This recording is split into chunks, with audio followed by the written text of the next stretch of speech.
beginning to get late. The white candle had nearly burned down, so it was time to light the red one. I did not know what this meant or what I was doing, but it worsened things. To get some rest that night, I took a few Benadryl, but that did not help. I was about to experience a horrible night. There was so much going on at one time. The voices never stopped. Ever. It was constant, and there were many different pitches and tones. There was not a moment's peace. I was still being reminded that I didn't know who I was messing with, and Dina's voice would still ring loudly in my ears, calling me names and threatening me. I then began hearing John's voice fighting with Dina, accompanied by sharp sensations starting in my feet and moving up and throughout my body. The fights between John and Dina were terrible. I heard all kinds of things that I did not want to hear. Later, I was introduced to a new loud and scary voice. I was sitting on my bed listening to John and Dina fight. I had no choice but to listen, when I heard a loud male voice yell at me as if he were closer to my face. "John Marshall is a loser. How can you possibly love him? Why would you even want him?" I immediately asked who he was. I had a sense of dread about this one. He said his name was Larry and that he was a demon. I asked him where he was. He said that he was sitting beside me on the bed. He asked if I wanted him to show himself to me. I said no!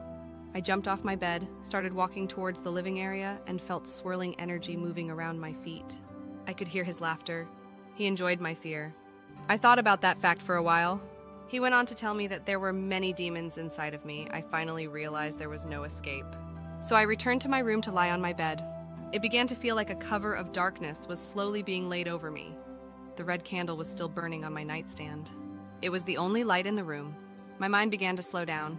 My thoughts were in slow motion, and I had no control over this. What was about to happen to me, I thought. I felt hypnotized and severely drugged. I wasn't taking any drugs or my prescribed Adderall that day, only Benadryl. I could hear my cell phone voicemail recording coming out of my bedroom radio speaker saying, "I'm not available right now, but if you leave a message, I'll call you right back." It was so loud, and it was my voice. They could imitate my voice perfectly. Then the interrogation started. I wrote a journal entry about this. I was asked all kinds of questions. Would you marry John? Would you marry John if he were a criminal? Would you help take care of his 2 children? How would you deal with Dina? Do you really think that Dina would accept you as the stepmother of her child? Then I'd hear another voice that sounded like John say, "What did she say?" I'd then hear someone tell him what I had thought. Then I'd listen to the voice that sounded like John say, "I can't keep doing this to her, I just can't." But the questions continued. A lot of them were asked by the voice claiming to be Dina. Would you stay married to John if he cheated on you? Would you marry him right now if you could? I tried not to answer the questions, but I would think about how I would respond, and these entities could hear my thoughts. Then Dina would tell me that she loved John, and I would smell baby lotion again while hearing her scream, "Can you smell that?" That is our baby girl after taking a bath. Dina and John would then argue. I couldn't pull myself up. I felt so drugged. My mind felt like something powerful was controlling it. Everything was in slow motion. The voices were slow and thick. They demanded answers to all their questions. Again, I began to respond and answer their questions with my thoughts. Worse, my brain and skin began to feel like they were on fire. It sounded and smelled like I was being cooked. I could hear horrible crackling and sizzling noises coming from my head. The intense burning in my arms and feet began moving up and down my body. These sensations had occurred regularly, but were worse this night. I was dizzy and felt hypnotized. I could hear different kinds of evil chanting throughout the night. I tried not to focus on the words. I wished I could sit up and blow out the red candle. I could still hear Dina and John fighting. Then Larry told me that John and Dina could not only hear my voice, but could hear Larry's as well. He asked me why I kept returning to John after finding out he was married. I would answer with my thoughts, because I was trying not to speak, and then I'd hear my voice tell John and Dina almost the truth of what I had thought. The strange thing was my words were twisted.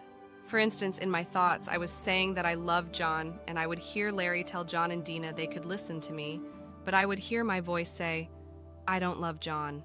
I never loved John." Listening to my voice say that when I thought something completely different was messing with my head.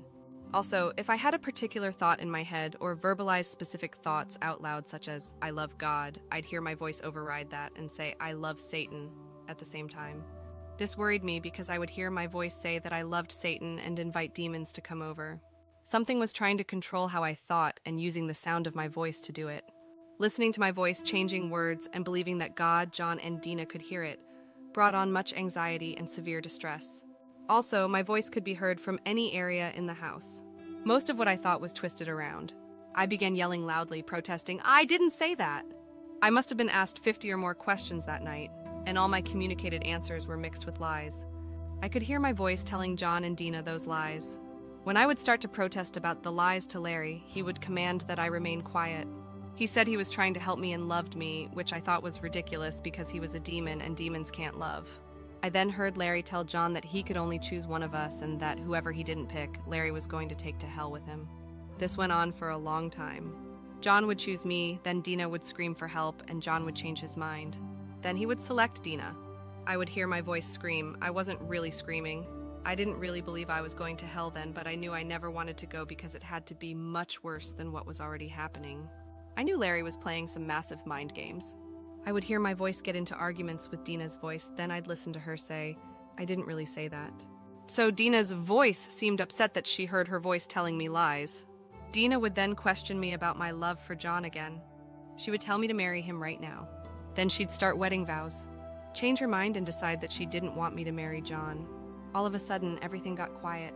Then I heard what I had believed were angels telling the other voices to be quiet and to let me sleep for the night. I heard John say, I love you. Then I listened to what I thought were angels again, quietly telling John to let me sleep. I was happy to be able to sleep. Sometimes I would hear another voice to the left of my ear tell me that John loved me very much but was not yet ready to let go of Dina. I could feel this entity breathe on my left cheek whenever he spoke. God would disapprove of trying to take someone's husband. God also wouldn't use deception or witchcraft. So that voice was a deceiver wrapped up in what seemed nice or sweet. I know that now because only God's word shows God's true character. Sometimes good and evil voices came out of this entity's mouth. I would feel their breath and the intensity of each voice's words while they were speaking. For instance, I would hear Dina through this entity. The breath that I would feel on my face when she spoke was powerful and hit my face hard. Some of the voices were soft and would tell me to focus on God and know that God was with me, to have faith in God. I had so much faith in God's existence. I just knew that He was going to save me one day. I remember hearing voices one night singing, Jesus loves me, yes I know, for the Bible tells me so.